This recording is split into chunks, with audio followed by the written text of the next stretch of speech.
Welcome back to the Mountain Morning Show. We are continuing our Slamdance coverage with a world premiere that happened here at Sundance in the documentary short competition, Richard Twice. And I am sitting down with the project's director, Matthew Salton, and editor, Andy Berner. Good morning.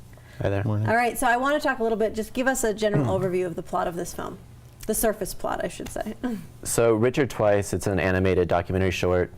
It's about this album that came out in the 60s called Richard Twice, that had the best studio musicians of the age on the record, called the Wrecking Crew. They worked with the Monkees, the Beach Boys.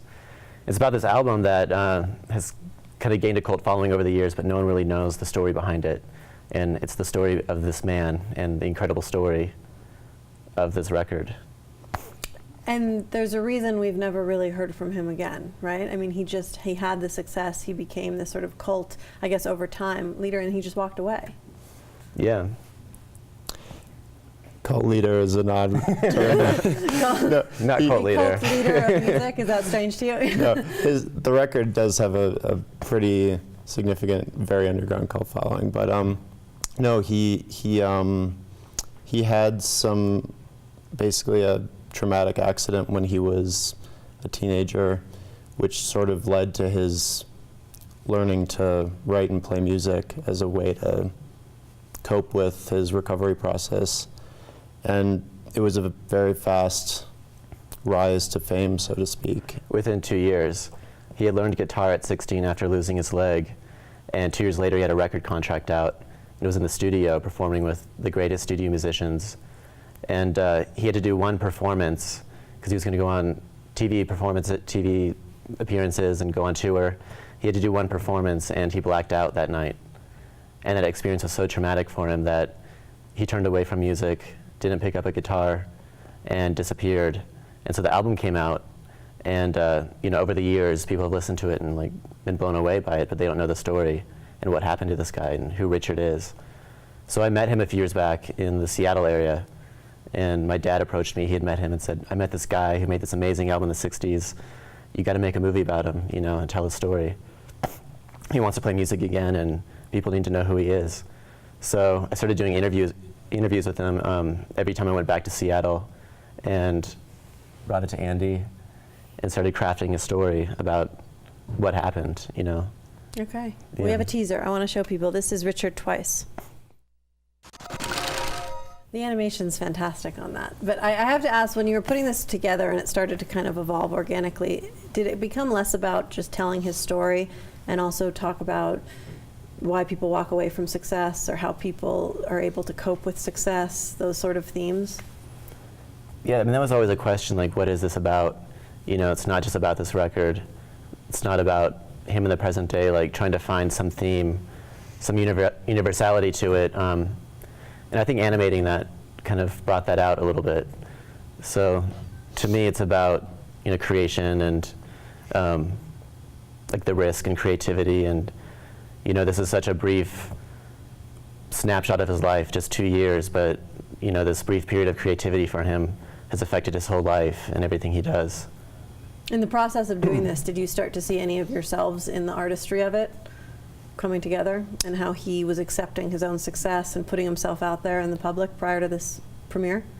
Absolutely. I think anyone who's works in a creative field in any way would definitely, anyone really at all might be able to put themselves in his position where you it's your break, and what are you going to do with that? And it opens up questions of, what do you really want? Where is your life headed? He had these questions at a much earlier age than I think most people face them. And, I think that's what's interesting about the story, is the way his life snowballed and all the questions that faced him at such an early age that maybe many people deal with later on in life. There's a man in the movie that right after his accident, when he was almost on his deathbed, he was in the hospital at 16 after this motorcycle accident. And interviewing him, he kept on coming back to this guy, Mr. Higgins, that he met in the hospital. And the way he'd describe it was as if it was a dream.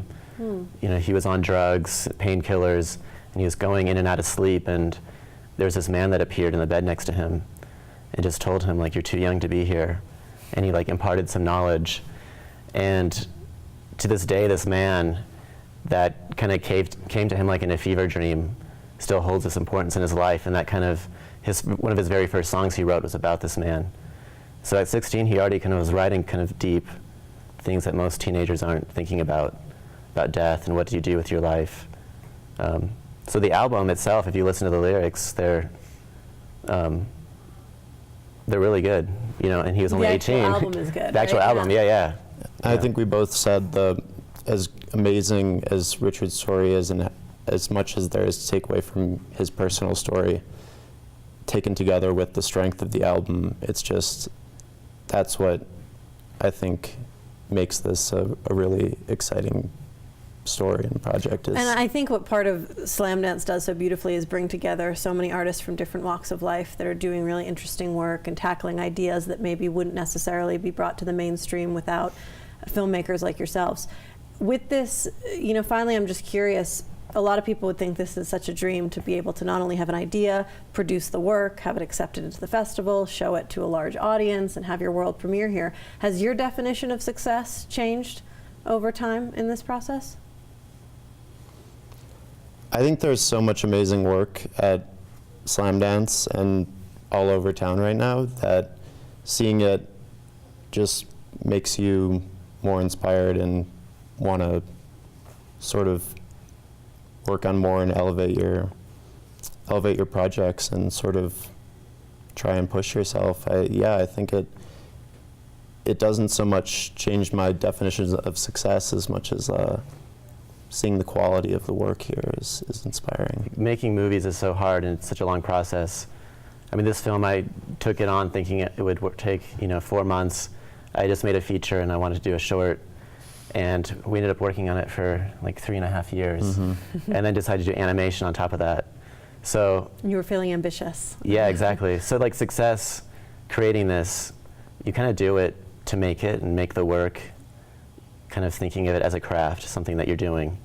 And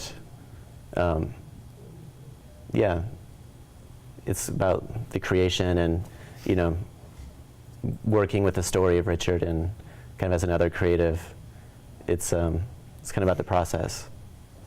Well, thank you. I think a lot of young filmmakers will appreciate learning from your experience.